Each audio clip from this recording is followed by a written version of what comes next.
susah sekali mungkin untuk tidak punya opini ya, untuk tidak punya opini, tidak punya pendapat dan sebagainya.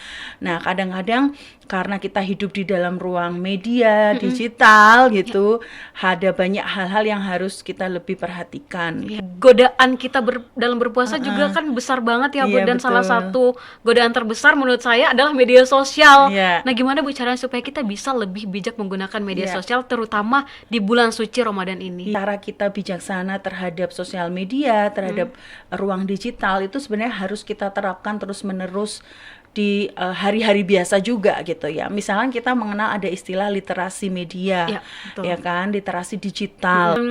Ada yang berpikir kalau pamer-pamer ibadah, pamer-pamer kebaikan di media sosial itu adalah salah satu bentuk Kebaikan untuk ya. menginspirasi orang lain gitu Bu. Tapi ada juga nih sisi lain dari netizen yang mengatakan kalau itu ria. Nah, Jangan menonton tayangan-tayangan akun-akun yang nggak perlu, nggak penting. Di-unfollow aja, di-block aja, karena atensi kita ini sangat mahal gitu. Dan diperebutkan ya. Dia sedih, curhat di sosial media. Terlalu bahagia, curhat di sosial media. Jadi jangan too much dengan sosial media. Kalau Anda berlebihan berarti Anda itu sebenarnya kesepian.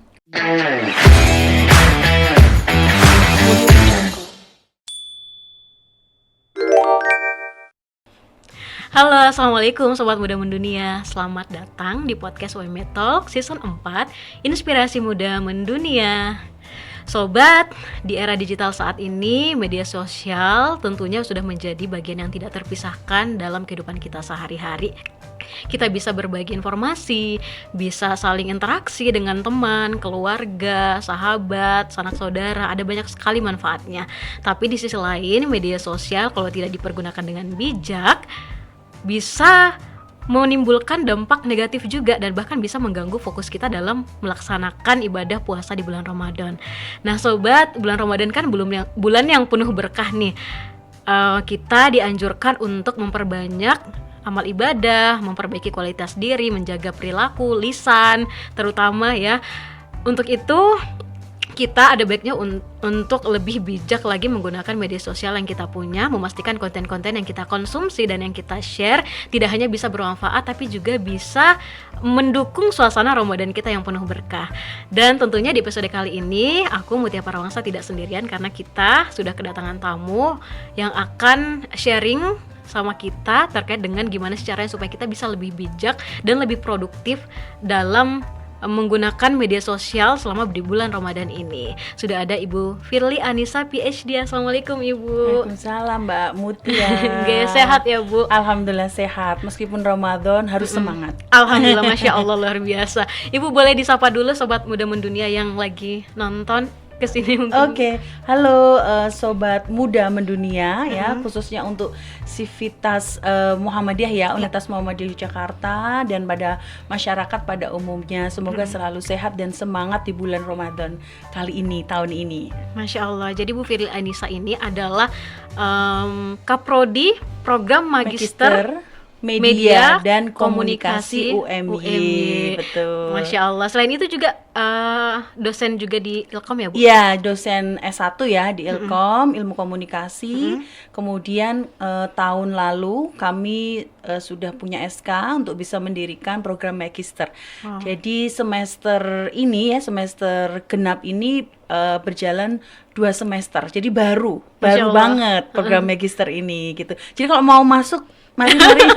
Masya Allah, promosi ya Bu. Promosi, mari-mari gitu. Dan langsung Ibu Firly yang ditunjuk untuk menjadi pemimpinnya Kaprodi, ya betul. Masya Allah, berarti sibuk banget ya Bu. Berarti di bulan Ramadan ini juga akan sibuk. Ya seperti normal ya, kalau kita beraktivitas itu kan, bekerja itu kan harus dan bagian dari ibadah juga. Ya, betul. Jadi ya tetap mengajar, kemudian tetap juga membimbing mahasiswa. Kalau tambahan Kaprodi itu biasanya rapat-rapat gitu-gitu ya, kira-kira gitu kan Mbak. Oke, Bu Firly, ngomong-ngomong soal bulan Ramadan ya Bu, kan kita kalau Ramadan puasa, kita menahan diri dari nggak ngelakuin apa-apa yang bisa berdampak negatif gitu ya Bu. Gimana caranya supaya kita bisa di bulan Ramadan ini tetap produktif gitu Bu? Iya, betul. Gimana ya caranya gitu ya. Kira-kira memang Kita tidak bisa pungkiri ya kalau kita puasa Ramadan itu kan pasti tenaga kita harus kita hemat Ya, gitu ya, betul. dan tidak seperti di hari-hari biasa. Kalau di minggu-minggu awal sih nggak masalah ya, tapi biasanya kalau udah dimasuk ke minggu ketiga, minggu keempat itu tantangannya adalah memang tenaga kita kan Ya. mulai berkurang Betul, Ibu. gitu. Dan memang bagusnya kan kita mendekatkan diri ya kepada Sang Pencipta, kepada Allah Subhanahu wa taala dengan tadarus, mengaji gitu ya, kemudian sholat tarawih, itu kan yang membuat nilai ibadah puasa kita jadi lengkap gitu ya, kira-kira gitu. Nah, produktivitas itu juga harus kita maintain ya, karena kita tetap mungkin kalau mahasiswa tetap kuliah, kalau dosen tetap harus kerja, harus ngampus, harus buat riset juga, bimbingan juga dan sebagainya. Nah, itu yang mungkin kita harus lebih hati-hati, karena yang membatalkan puasa itu kan sebenarnya cuman makan dan minum ya. betul. Lalu hal-hal yang mungkin dilarang kalau sudah punya suami istri gitu, sudah punya pasangan gitu ya. Cuman yang bisa mengurangi ibadah itu biasanya kalau kita udah yang gede-gede ini nggak mungkin makan ya, nggak Iya. mungkin kayaknya tiba-tiba nggak puasa gitu. Tapi misalkan hal-hal kecil ya, misalkan kita bergosip, Betul, itu susah dihindari. susah ya, bergosip, kemudian marah-marah misalnya gitu, itu nggak akan membatalkan, tapi mungkin akan mengurangi. Nah, di sekitar kita ini kan sekarang susah sekali mungkin untuk tidak punya opini ya, untuk tidak punya opini, tidak punya pendapat dan sebagainya. Nah, kadang-kadang karena kita hidup di dalam ruang media digital gitu, ada banyak hal-hal yang harus kita lebih perhatikan Iya, gitu misalkan, betul. Mbak. Nah, media sosial ini kan seperti dua sisi mata uang ya, Bu. Kadang bisa bermanfaat banget, bisa Iya. enggak juga. Iya. Nah, godaan kita dalam berpuasa juga kan besar banget ya, Bu. Iya, Dan salah betul. satu godaan terbesar menurut saya adalah media sosial. Iya. Nah, gimana Bu caranya supaya kita bisa lebih bijak menggunakan media Iya. sosial, terutama di bulan suci Ramadan ini? Iya, saya kira ini tidak hanya bagian dari bulan Ramadan aja ya. Misalkan cara kita bijaksana terhadap sosial media, terhadap ruang digital itu sebenarnya harus kita terapkan terus-menerus di hari-hari biasa juga gitu ya. Misalkan kita mengenal ada istilah literasi media, Ya, betul. ya kan, literasi digital gitu kan. Lebih kerucut lagi ke digital. Apa itu literasi digital? Adalah kemampuan gitu ya untuk tidak hanya mendapatkan informasi ya, tidak hanya mendapatkan mungkin berita, kemudian pesan gitu ya, tapi juga mencerna ya, merefleksikan atas pesan tersebut.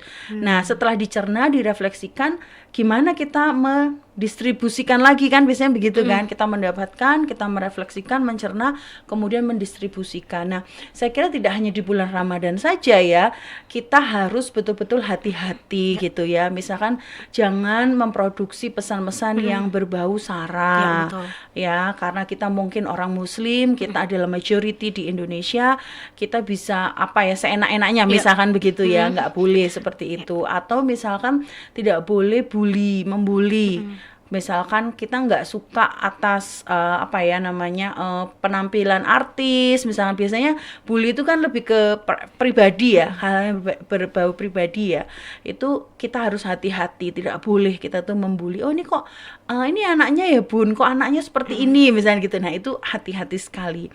Nah kalau beropini bagaimana? Sebenarnya opini itu tidak ada masalah ya, apalagi misalkan dalam urusan publik. Iya. Gitu kan, urusan publik itu ya tetap harus kita kritisi nih. Misalkan kok pemerintah lagi begini-begini ya, gimana nih misalkan. Nah kita boleh nggak kita membuat opini? Boleh, tapi kita tidak boleh menggunakan kata-kata yang kasar, menggunakan kata-kata yang yang mendiskreditkan urusan pribadi gitu.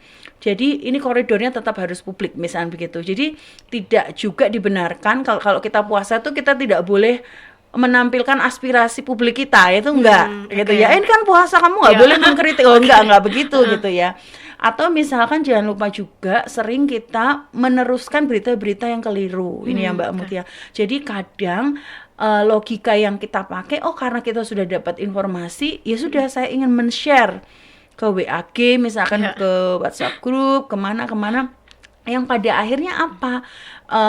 Berita itu belum tentu benar, berita itu belum tentu valid gitu. Jadi literasi digital gitu ya, literasi media digital itu berkaitan dengan tidak hanya kemampuan kita untuk mencari informasi, mendapatkan informasi, tapi juga mencerna, merefleksikan atas pesan itu, lalu mendistribusikan. Kalau memang itu keliru, harus berhenti di kita. Ya. Iya kan, tidak boleh kita teruskan lagi. Lah kamu dapatnya berita dari mana? Ya itu karena WAG sebelah. Jadi seperti tidak bertanggung jawab gitu ya. Wow. Saya nggak ngerti sumbernya, pokoknya dari WAG sebelah terus saya share gitu. Nah itu kita harus berhati-hati tentang itu. Dan saya kira Ramadan ini menjadi momentum ya yang tepat gitu, dimana kita lebih khusyuk lagi beribadah. Dan saya kira ibadah itu tidak hanya dipahami sebagai puasa saja, sholat saja, kemudian ngaji saja gitu ya, tapi juga bijaksana dalam bermasyarakat gitu. Misalkan buang sampahnya dipilah-pilah lagi, itu juga ibadah yang bagus ya. Ngantri, kemudian kalau naik motor nggak boleh ugal-ugalan, naik mobil nggak boleh ugal-ugalan. Kalau ada orang nyebrang dikasih jalan, itu saya kira juga ibadah yang penting juga dalam bulan Ramadan ini gitu. Gitu Mbak. Banyak sekali berarti aktivitas produktif yang bisa dilakukan selama bulan Ramadan ya Bu. Iya betul. Nah tapi kan media sosial ini juga banyak sekali dampak negatifnya ya Bu. Kalau apalagi kalau kita menggunakannya secara berlebihan gitu, terutama di bulan Ramadan lagi-lagi. Nah gimana caranya Bu supaya kita bisa terlepas nih dari efek negatif bermedia sosial selama bulan Ramadan? Saya kira fokus utamanya kita sibukkan saja dengan tujuan ibadah itu tadi ya, sehari-hari. Misalkan saya kira kalau Ramadan itu kan tubuh kita atau kegiatan kita itu berkurang ya Mbak ya, untuk aktivitas di luar biasanya ya.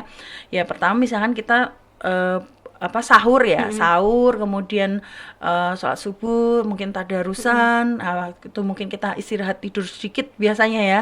Sebelum beraktivitas tuh kita curi-curi tidur dulu gitu, mungkin 30 menit, 20 menit sebentar.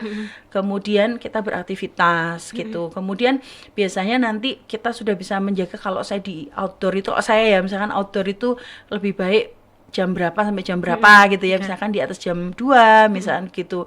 Nah sebenarnya kalau kita fokus pada kegiatan kita sehari-hari yang tepat gitu ya, itu akan terlalui begitu saja hari-hari itu. Jadi kita jadi produktif, kita jadi sibuk. Dan jangan lupa ya, kalau di UMY kuliah Ramadan itu tetap ada tugas, tetap ada kuis, tetap ada diskusi kelompok gitu ya. Jadi mungkin durasinya saja yang mungkin lebih dipotong gitu ya. Tapi kualitasnya insya Allah tetap saja kan kalau di UMY itu. Jadi apalagi kalau UMY juga nanti sore ya selalu ada takjil itu kan, sore hari gitu. Jadi kita memproduksi juga atau mengkonsumsi juga pesan-pesan yang atau menggunakan sosial media yang baik ya, yang bagus gitu. Dan insya Allah produktivitas kita tuh akan tercapai kalau kita punya tujuan tiap hari. Aku hari ini mau ngapain ya? Aku hari ini, kalau kita sudah sibuk, saya kira kita nggak akan membuang waktu banyak di sosial media. Sosial media itu kan hanya tambahan aja ya dari hidup kita, bukan menu utama kan sebenarnya. Harusnya kan seperti itu gitu. Jadi mungkin kalau Ramadan ya konten-konten yang gimana dikurangin ya, nggak perlu konten tiap hari misalkan. Atau saya setuju misalkan kalau buka puasa kita nggak usah mengekspos terlalu makanan yang kita makan yang mungkin tidak semua orang kan bisa makan seperti itu gitu ya. Kadang yang diekspos itu kita buka bersama di rumah makan yang mewah atau bagaimana gitu. Dan apalagi kita sekarang sedang mengalami ekonomi yang mungkin lebih sulit dari tahun lalu kan gitu. Jadi mungkin empati kita sebagai orang yang beragama, orang muslim juga harus banyak kita tingkatkan gitu. Justru ketika kita mungkin memberi kepada orang lain, menginspirasi kegiatan. Biasanya ada tuh ya kelompok-kelompok masjid yang memberi takjil gratis atau apa gitu. Itu bisa dipamerkan gitu di sosial media. Tapi kalau yang mungkin yang terlalu berlebihan, yang mewah gitu ya, itu kita tahan dulu gitu. Jangan sampai itu menjadi sesuatu yang riak yang backfire lagi gitu buat kita. Makanya hati-hati juga misalnya teman-teman mau umroh ya atau haji, kita tidak pernah tahu ya, mungkin anak muda sudah haji, udah umroh dan sebagainya. Itu juga harus hati-hati gitu. Jangan sampai kita sibuk ngonten di proses kita beribadah gitu yang harusnya kepada Allah. kepada Sang Pencipta, tapi kita sibuk untuk menyiarkan itu. Ya, sesuatu yang saya kira itu kita harus perlu hati-hati. Iya, nanti ada pertanyaan lebih lanjut Oh terkait iya, ini, Bu. oke. Oke, berarti apa Bu dampak negatifnya kalau kita terlalu berlebihan nih main sosmed di bulan Ramadan? Iya gitu. Saya kira nggak hanya di bulan Ramadan ya. Sosmed itu kan sebenarnya ada yang membuat kita tidak bisa lepas gitu ya, atau yang misalkan adiktif gitu. Ya. Sebenarnya seperti merokok itu sebenarnya adiktif ya. Kemudian menonton hal-hal yang berbau pornografi itu juga sebenarnya adiktif. Dan termasuk makan berlebihan itu bisa adiktif. Jadi adiktif tuh macam-macam bentuknya. Nah, termasuk adalah menggunakan sosial media yang berlebihan. Ya, salah satunya mungkin ketika kita terlalu sedih kita ngonten. Kita terlalu senang kita ngonten. Jadi memang yang lebih baik adalah ketika Anda sedih jangan ngonten. Ketika Anda terlalu bahagia jangan ngonten juga gitu. Jadi keep perasaan Anda itu lebih ke hal yang privat gitu. Atau misalkan jangan lupa untuk mengunci akun sosial media. Tapi kalau anak muda sekarang tuh enggak ya Mbak ya, udah nggak dikunci tapi juga nggak ada isi apa-apa. Iya, banyak juga sih Bu yang yang begitu ya. Ini mahasiswa saya tuh loh, ini nggak ada fotonya, nggak ada apa gitu ya. Mungkin mereka sudah belajar tentang itu ya. Tapi mungkin yang seumuran saya mungkin hati-hati, apalagi punya anak, punya keluarga. Kita harus betul-betul mengunci sosial media kita karena bisa digunakan oleh orang yang tidak bertanggung jawab ya. Dan kalau saya sih memperlakukan sosial media itu, misalnya saya punya Instagram ya, sosial media itu hanya sebagai bagian dari diary harian aja gitu. Dan saya nggak pernah berpikir harus punya follower banyak dan sebagainya gitu kan. Yang penting adalah saya bisa main dengan baik di sosial media gitu, mencurahkan perasaan saya, tapi harus keep private. Makanya saya selalu ngunci. Nggak boleh orang yang tidak saya kenal masuk ke rumah saya. Kira-kira begitu ya. Jadi hati-hati. Jadi nggak hanya di bulan Ramadan, saya kira Mbak Mutia, kita harus berhati-hati dengan akun kita. Kita harus menjaga kerahasiaan kita. Apalagi mungkin nama ibu ya. Nama ibu itu harus kita rahasiakan. Iya, nama ibu kandung. Iya, kenapa? Karena kalau kita kehilangan ATM, pernah nggak kehilangan ATM atau mengurus sesuatu di bank, pasti yang ditanya pertama kali adalah nama ibu kandung. Wah. Ya. Ngeri banget. Iya, kalau kita misalkan kita kehilangan ATM gitu. Saya pernah ya kehilangan ATM. Kemudian saya telepon kan call center bank tersebut, masih yang ditanyain ibu betul bernama Firly, kemudian tempat tanggal lahir, kan dia ingin meng-cross check kita betul benar atau pasti yang terakhir adalah nama ibu kandung. Nama ibu kandung itu tidak boleh kita tampilkan ya di sosial media kita gitu. Jadi hati-hati. Wah, gitu. ngeri juga ya Bu, media sosial sekarang ini ya. Nah, tapi ngomong-ngomong nih Bu soal yang tadi sharing menu buka puasa nih, kan banyak banget tuh di zaman sekarang orang-orang pada sharing menu buka puasanya bareng teman-teman, entah di hotel mewah atau di mana. Dan juga bukan cuma menu buka puasa, kadang-kadang juga ibadahnya juga kayak taraweh misal atau sholat malam atau sholat duha di bulan puasa itu kadang-kadang orang juga suka ada yang men-share. Nah, kita sebagai penonton yang melihat itu kadang ada perasaan cemas gitu karena merasa tidak bisa mengikuti standar itu, tidak bisa memposting menu buka puasa. Kok dia begitu aku enggak ya? Mereka kok bisa menu buka puasanya enak-enak, terus aku enggak. Terus ibadahnya Masya Allah sempurna banget deh kelihatannya. Kok aku kayaknya enggak bisa kayak gitu. Nah, gimana caranya supaya kita terhindar dari perasaan itu? Coba yang menonton ya berarti ya. Betul. Ya memang semua itu kan berdasarkan niat ya, belum tentu juga loh orang yang memposting itu punya niat yang untuk riya dan sebagainya memang gitu. Nah sekarang kan memang kita sering juga melihat tindakan-tindakan yang kayaknya hidup dia tuh enak deh, kayaknya aku nggak enak deh, aku biasa aja gitu. Makanya Gen Z itu memang terbukti cohort gitu ya. Cohort itu seperti angkatan ya, generasi gitu ya, yang lebih sering overthinking Ya, betul. yang lebih sering mungkin kena mental issue misalnya begitu ya. Salah satunya memang ketika kita sering membandingkan hidup kita dengan orang lain gitu ya. Kok aku nggak sama mereka. Tapi yang harus kita ingat kan, sosial media itu kan hanya jendela kecil dari kehidupan yang nyata dari orang itu. Bahkan dari hidup kita gitu. Misalnya saya seharian ini kena macet, ngurus anak, bekerja, masak apa. Tapi yang saya posting hanya misalkan ketika saya podcast hari ini gitu. Ketika saya tampil cantik, ketika saya tampil rapi gitu. Tapi di rumah ketika saya juggling dengan kehidupan saya itu nggak kelihatan gitu kan. Jadi kita sebagai pengguna sosial media, kita juga harus tahu bahwa sebenarnya sosial media itu hanya jendela kecil. Jendela kecil yang dibuka orang lain untuk kita lihat. Ya kan, kayak story itu sebenarnya kayak mengintip ya. Klik kan, kalau post itu kan beda, tapi kalau story itu kayak ngeklik terus kita mengintip kehidupan jendela orang lain. Dan jendela orang lain itu ya namanya juga jendela. Dia pasti kecil, dia hanya pasti sedikit yang bisa terbatas. terlihat. Iya, betul. Dan dia frame ya, dia bingkai dari kehidupan seseorang. Jadi berhenti untuk overthinking, karena memang hanya jendela itu bukan kehidupan real. Dan sosial media itu kan penuh dengan filter. Betul. Penuh dengan sound-sound yang kita bisa tambahkan. Betul. Itu ya, kalau di teori media itu ada namanya, bentuknya adalah participatory gitu ya, atau yang bentuknya adalah sebenarnya DIY gitu ya. Kan kita bisa menambahkan gitu kan. Kita mau soundnya pakai ini jadinya lebih cerah. Kalau soundnya ini lebih Bernandia itu lebih sedih-sedih misalnya gitu.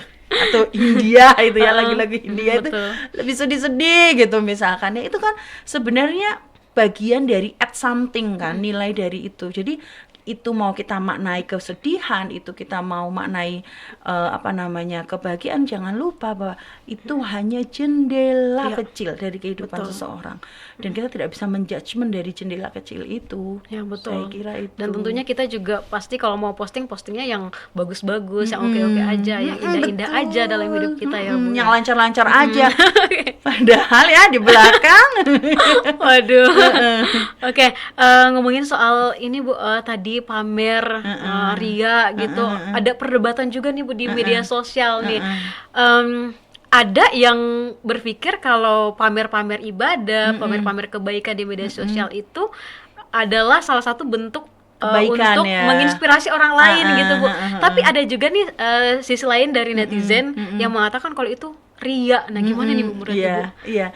Tadi kembali lagi ke niat ya, Mbak Mutia ya. Niatnya saya kira tidak semua juga orang menampilkan dia beribadah itu untuk sombong gitu ya. Saya kira enggak juga. Misalnya teman saya bilang, enggak apa-apa saya nampilkan saya umroh karena saya ingin orang lain juga berangkat seperti saya, misalnya itu. Kan itu juga tidak bisa kita maknai sebagai sesuatu yang ria ya. Itu semua dari dasar hati kita. Tapi kembali kita tidak bisa mengelola atau menentukan keinginan orang lain. Yang harus kita kelola adalah diri kita sendiri gitu. Entah orang itu misalkan mau flexing apapun, entah dia mau apapun, tapi kalau kita punya kesadaran bahwa hidup dia adalah hidup dia, hidup saya adalah hidup saya gitu ya. Jadi ya kalau positif kita akan pikir itu positif gitu loh. Tapi kalau kita negatif akan negatif lagi. Dan lebih dari itu sebenarnya bagian dari literasi media, literasi digital adalah salah satunya kita bisa merefleksikan bahwa sebuah konten, sebuah pesan atau informasi itu perlu nggak untuk kita. Kalau kita pun nggak perlu banget, ya sudah nggak usah follow, unfollow aja. Kalau kita makin OVT karena itu, udah tinggalkan aja. Sekarang itu kan akun-akun tuh banyak banget yang mungkin ngomongin perselingkuhan, kemudian ngomongkan itu loh Mbak, kriminal yang detail dijelaskan. Karena di media massa kan tidak boleh ya. Tapi kalau itu didetailkan gitu. Kalau saya blok, unfollow, atau bahkan saya mereport akun gitu ya. Ada misalkan akun itu mengekspos anak gitu ya. Anak itu misalkan lagi mandi, lagi apa, saya report. Atau dia head speech, saya report. Ada kok reportnya, diklik kalau di Instagram gitu ya, klik 2 itu, di Facebook juga ada. Mungkin takes longer ya untuk aplikasi itu merespon kita, tapi itu ikhtiar kita juga. Itu juga bagian dari ibadah kita juga, agar apa? Agar ruang digitalnya nyaman, agar ruang digitalnya aman, dan kita terhindar dari hal-hal yang merugikan kita sendiri gitu. Oke, berarti semuanya tergantung dari niatnya ya Bu ya. Iya, betul. Oke, nah gimana caranya Bu supaya kita bisa terhindar nih dari riya? Gimana ya? Ya tadi niat tadi ya. Riya itu kan kembali ke niat kita gitu. Dan tadi literasi digital dari pengetahuan itu, kita penting nggak sih men-share hal tersebut? Kalau itu privacy, saya kira tidak perlu di-share ya. Atau kita mau share tapi kita harus tahu siapa ya yang akan membaca ini. Gitu. Makanya kalau saya di sosial media saya pasti buat itu private. Saya tidak sembarangan membuka rumah saya. Bahkan jendela saya itu akan saya buka bagi orang-orang tertentu gitu. Jadi saya pastikan bahwa orang yang mendapatkan informasi dari saya itu memang mau men-follow saya dengan baik gitu ya. Bukan nanti mempelintir, menggunakan ini, mengenai itu. Jadi memang kita harus aware ruang digital itu bisa jadi hal yang baik buat kita dan bisa jadi backfire juga buat kita. Misalnya contohnya pemilik skincare nih baru rame kan di Indonesia, flexing gitu. Kenapa dia harus flexing? Salah satunya ya karena cara dia berjualan ya kalau di dalam ruang sosial media adalah bentuk dari reputasi yang tampil terus menerus. Itu berbeda dengan di media massa ya. Kalau di sosial media itu kan ada yang nama istilah internet selebritis, mikro selebritis gitu kan. Ya, nano selebritis misalnya begitu. Yang kemudian reputasi muncul setiap hari itu penting. Gitu ya. Itu kan lagi ribut nih misalkan. Maka ada istilah flexing ya, ada istilah attention economy ya. Istilah-istilah yang kemudian atensi kita itu diperebutkan. Karena atensi kita terbatas, atensi kita diperebutkan, maka kita harus betul-betul membuat atensi kita itu mahal. Gitu ya. Jangan menonton tayangan-tayangan akun-akun yang nggak perlu, nggak penting. Di-unfollow aja, di-block aja, karena atensi kita ini sangat mahal gitu. Dan diperebutkan ya dalam industri digital tuh diperebutkan kan atensi itu. Makanya kalau di TikTok, di Instagram Reels itu mesti yang menarik gitu. Nah, itulah yang disebut attention economy gitu. Berarti jenis-jenis konten yang negatif gitu mending di-block aja ya. Di-block aja, ditinggal atau di-report. Di-report lah langsung ya. Di-report ya. Jangan diam aja juga, itu ibadah juga ya. Kita termasuk ibadah juga ya, iya itu ya. Mereport itu kenapa kita mau menghentikan orang untuk berbuat yang buruk kan. Betul. Berbuat yang buruk. Masa ada misalkan akun yang sangat vulgar ya, menceritakan misalkan korban pemerkosaan gitu. Itu kan korban sudah jadi korban, dieksploitasi lagi di konten sosial media. Maka kita harus apa? Paling lemah adalah ya melakukan report biar hilang itu. Gitu. Terakhir berarti Bu nih, gimana? Tips mungkin yang bisa diberikan ke sobat muda mendunia yang lagi nonton biar bisa lebih produktif dan lebih bijak lagi menggunakan media sosial, utamanya di bulan suci Ramadan ini. Ya, ya, terima kasih. Mungkin tadi ya kesimpulannya bahwa kalau kita sudah sibuk dalam satu hari, maka kita tidak akan banyak-banyak tergantung sama sosial media kita sebenarnya. Jadi orang yang sering menggunakan sosial media yang terlalu berlebihan supaya orang kesepian. Iya, orang yang nggak real ya, orang yang hidupnya nggak real gitu. Sosial media tuh nggak real kan gitu. Tapi orang yang hidupnya real, yang tidak kesepian, dia tidak membutuhkan itu, tidak banyak membutuhkan sosial media. Tentu saja tidak kemudian sosial media itu selalu buruk, enggak. Tapi produktivitas individu itu akan menentukan juga gitu ya, goal kita sehari itu akan menentukan juga habit kita. Misalkan saya sudah terlalu sibuk nih kuliah, ngerjain tugas, beribadah gitu, hal-hal yang positif, maka saya tidak akan membutuhkan banyak hiburan di tempat sosial media misalkan. Atau misalkan kalau kerjaannya di sosial media kayak Mbak Mutia ini kan harus ya di sosial media, maka kita apa yang harus menjadi kontribusi kita? Ya kalau buat konten itu yang yang bagus, yang bermanfaat. Iya. Jangan konten yang ngeprank, Betul. jangan konten-konten yang berkata kasar gitu ya. Tapi konten-konten yang memang bermanfaat gitu. Misalkan kita memposting bagaimana sih memilah sampah, kan Jogja ini krisis Darurat sampah sampah. ya, darurat sampah. Atau bagaimana sih kemudian berkendara yang baik, itu concern saya juga nih. Mahasiswa itu banyak yang kecelakaan, ya. Salah satunya ya karena nggak concern ketika pakai helm, kemudian sen, tidak terlalu buru-buru, mepet waktunya, itu kan semua berimpact ya Mbak, efek domino gitu loh. Jadi kita juga harus punya hidup yang berkualitas, kita juga bertanggung jawab atas ruang digital kita, ruang sosial media kita, dan jangan terlalu lay down ke sosial media. Sedih, curhat di sosial media, terlalu bahagia, curhat di sosial media. Jadi jangan too much dengan sosial media. Kalau Anda berlebihan berarti Anda itu sebenarnya kesepian. Ada yang keliru dari hidup Anda. Luar biasa Ibu Firly, terima kasih banyak atas kesempatannya, atas waktunya untuk ngobrol bersama kami di sini. Dan intinya bulan Ramadan ini bukan berarti kita meninggalkan sosial media sepenuhnya, enggak ya Bu ya. Tapi gimana caranya supaya kita bisa lebih bijak lagi menggunakan media sosial kita dan lebih produktif lagi di bulan suci Ramadan ini.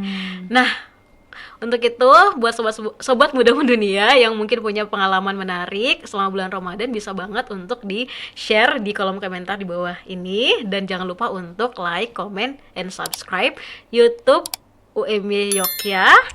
Dan aku Mutia dan Ibu Firly pamit undur diri. Wassalamualaikum warahmatullahi wabarakatuh. Selamat puasa.